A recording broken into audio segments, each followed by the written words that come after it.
Hey Fred, here's a video how to hook up your unit.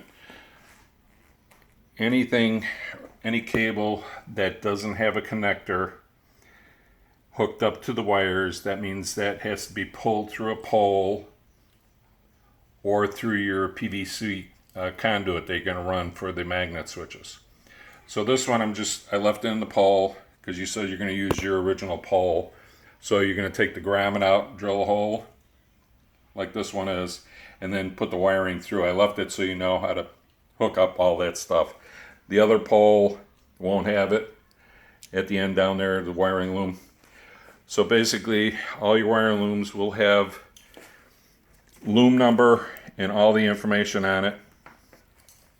Control box, basically that's for your LED adjustments, how long the red light will stay on and how long the flashing will be.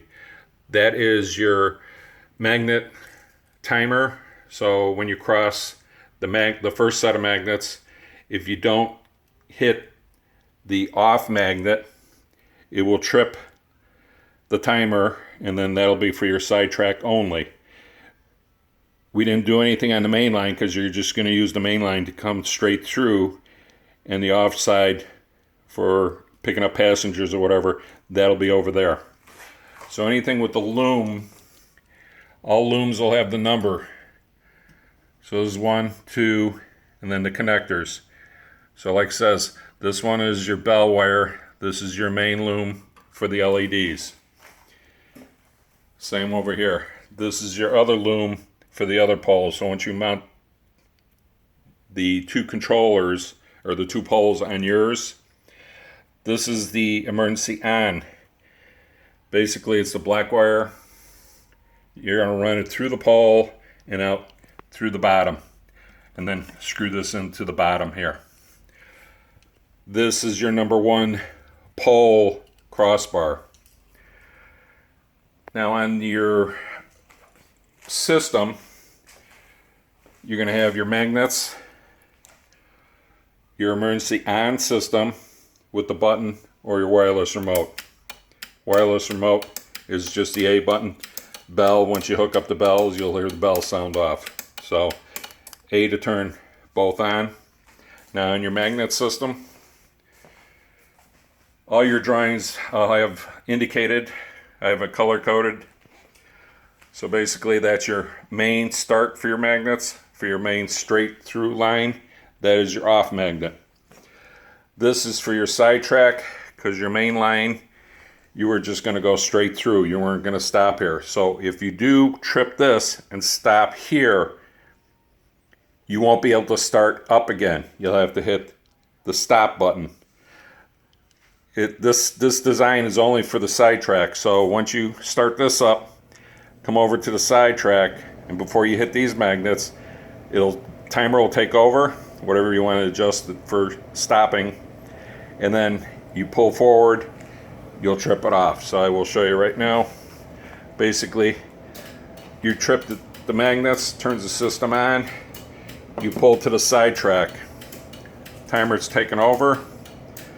So like it says, you can set it for how long you want. This is a couple seconds on this one. Now this train is sitting here. Now you're going to have the main line come through. That's your off. Silver is off. Main line coming through. So now you're going to have the guy on the sidetrack wants to pull through. So all he has to do is pull up. He'll trip those two relays. So like it says, wherever you're going to put that is where you're going to start that system for the sidetrack. So if you have a long distance, put it closer to the crosswalk or whatever you're doing, then that will trigger it on. Those two are for the triggering ons. Those two are for triggering on. And that one's your off. Shown in the drawing, basically you're going to have on the back side of the magnet switches, it'll indicate what one is what. So just like it shows, black one first, white one second. That's your off.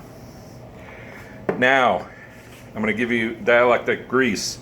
All these connectors are basically stainless steel.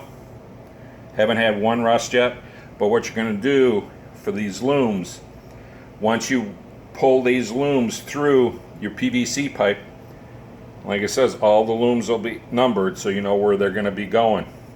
Number 6 is for your startup point.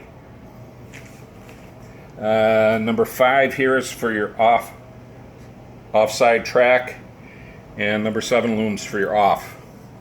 What you're going to do is put some dielectric grease in the connectors, slide this over, make sure it's over the whole thing. It's heat shrink, heat it up on both of them, and then you're going to have a long piece of heat shrink for here. So you're going to take and slide it down, put it into the thing before you heat shrink these down, slide it on here, heat shrink your connectors, and then slide this down. Connect the heat shrink from here all the way down to the loom. So you're going to go from here to here. So that'll be one solid piece, so any water or anything won't short it out. These are all ground to run. We did that so basically you're not going to have a short out. Easier, lower amp draw, especially when you're having 75 feet of cable. So you need to do them for all of them. So basically you'll have 1, 2, 3, 4, 5 connectors. You're going to be doing the heat shrink with the dielectric grease. Dielectric grease I recommend because it keeps everything lubricated, even though when you seal it up. And once more, we'll do everything else. So basically, trip it, come to the side track if you want. If you don't, you just go straight through and it shuts off. So we'll just do the side track again. Like it says, you set the timer a few seconds. So now, if you have another set of trains coming through, they'll do the straight line, and then if you want the guy in the side track to come through, trip those. Stuck to the pole, and it'll shut off. This is Bart with Mad Dog's Trains. Thank you.